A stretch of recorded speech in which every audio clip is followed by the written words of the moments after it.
guys, so this is our before video. This is our garden. We have some stuff that's grown from last year, like this oregano was here last year, some strawberry plants from last year, the grapes from last year, blueberries from last year, and we'll show you the raspberries later. But we just kind of wanted to give you a before and after, and we'll get into it here in a second. So right now we're tilling up this dirt to make it new again for our plants, and we're seeing a lot of worms. Do you know that worms are decomposers? They like to eat all the dead matter that's down there, and they're having a good old time in the soil. Look, there's so many. They're great for gardens. Great for gardens, Mr. Mercado says.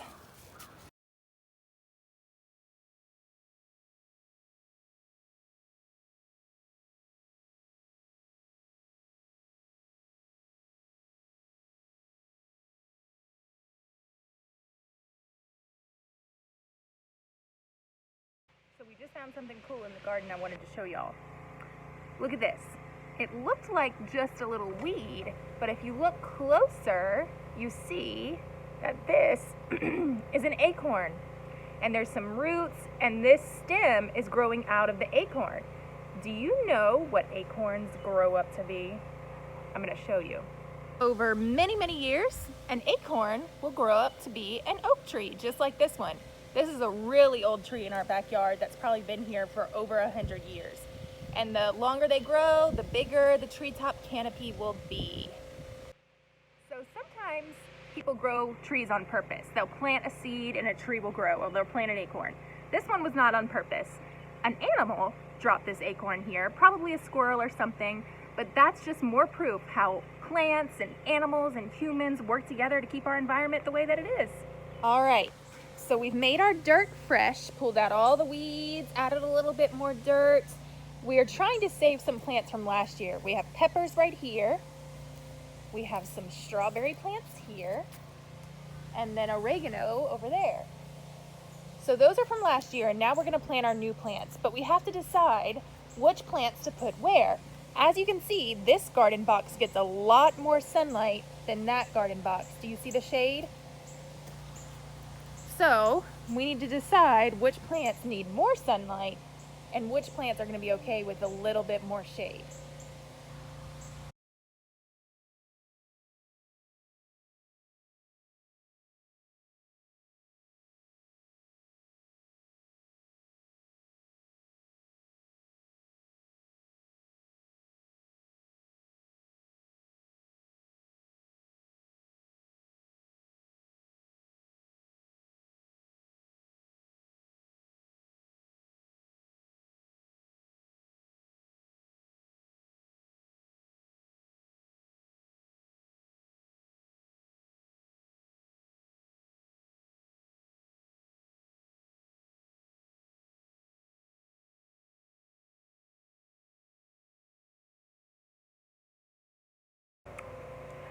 So why do plants need sunlight?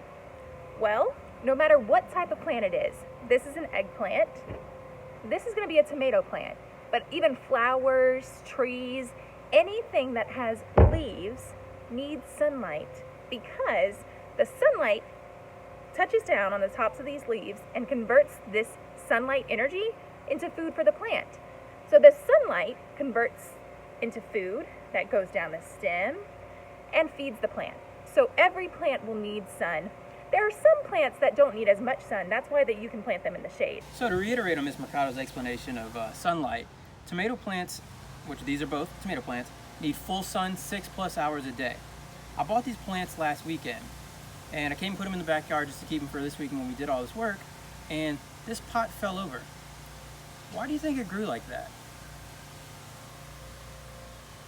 You can see the stem turned.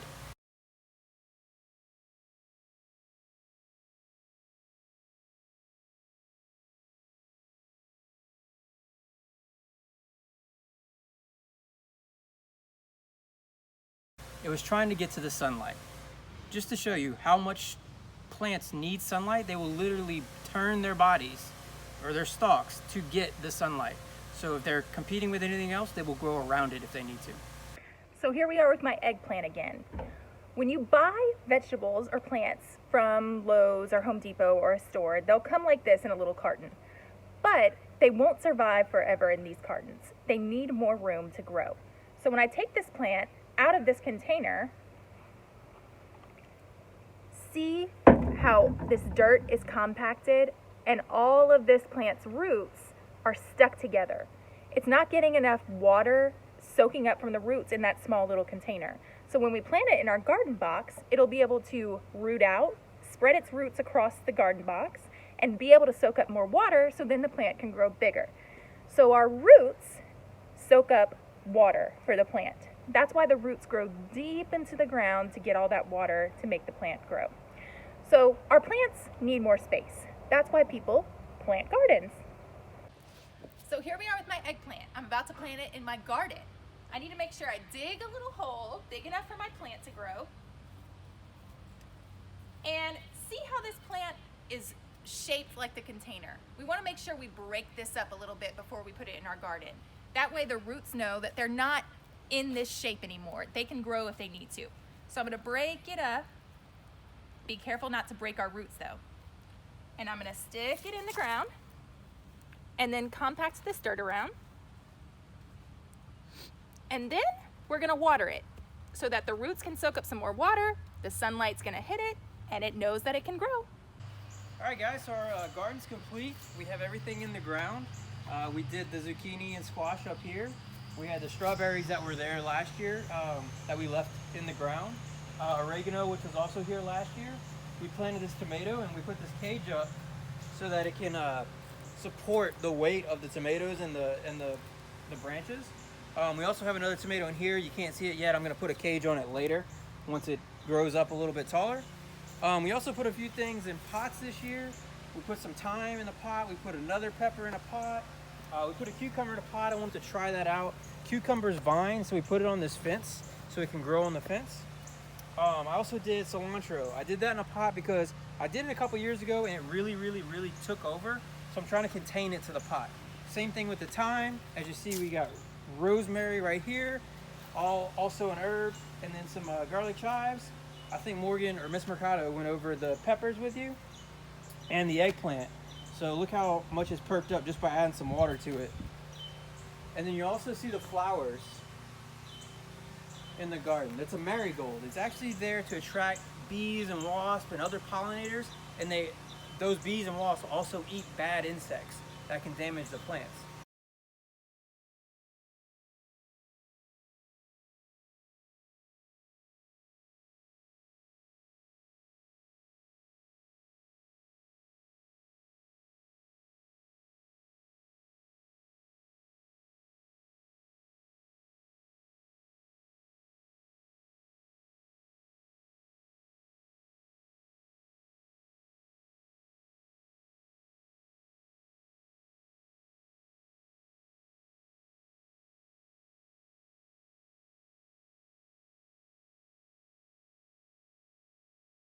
All right, so we actually have all the bushes behind me. You can see we have blackberries down there. We'll do those last. Raspberries all through here, and then blueberries. We actually repotted the blueberry on the end in that blue pot. It was in a smaller pot, so it was starting to outgrow it. So I went ahead and added to it. And if you could tell, you can see some of the little blueberries are starting to pop up. They're not done yet, but they're getting there.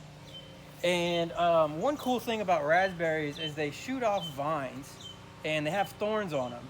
We'll show you some thicker thorns down here, but one neat thing that I know Miss Wallace would love for you guys to know is you see these flowers? That's what the raspberry actually starts out as, a flower.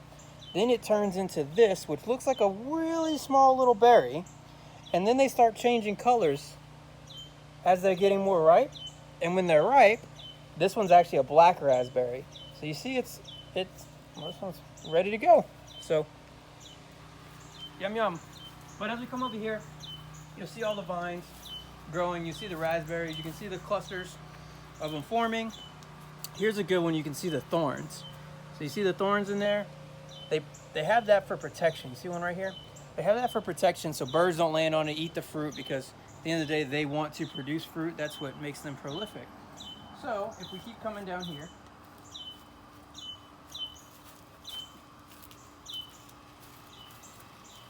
you'll see the blackberries are starting to come up.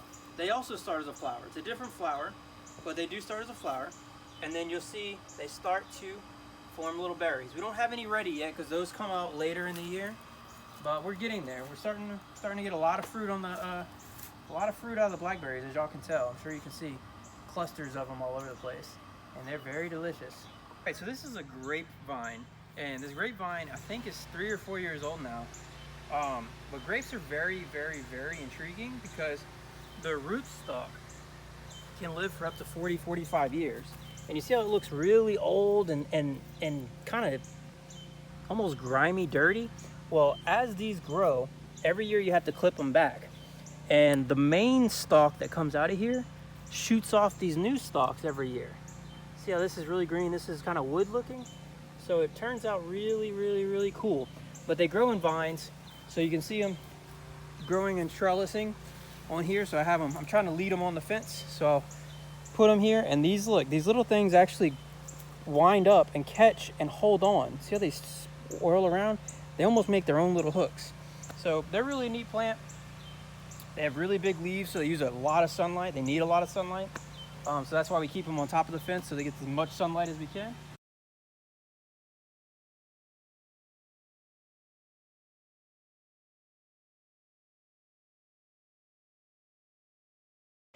All right, there you have it, guys.